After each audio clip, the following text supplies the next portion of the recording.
साह्रो गरम हौ। यो हावा कता गयो हौ?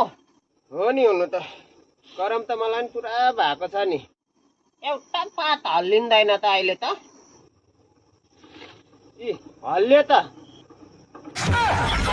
हौ रेला होइन है।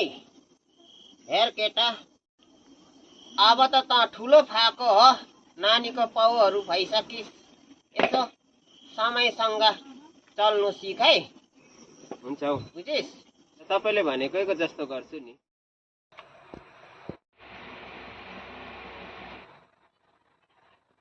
हौ यो नाङ्गे पौलिस कि क्या हौ?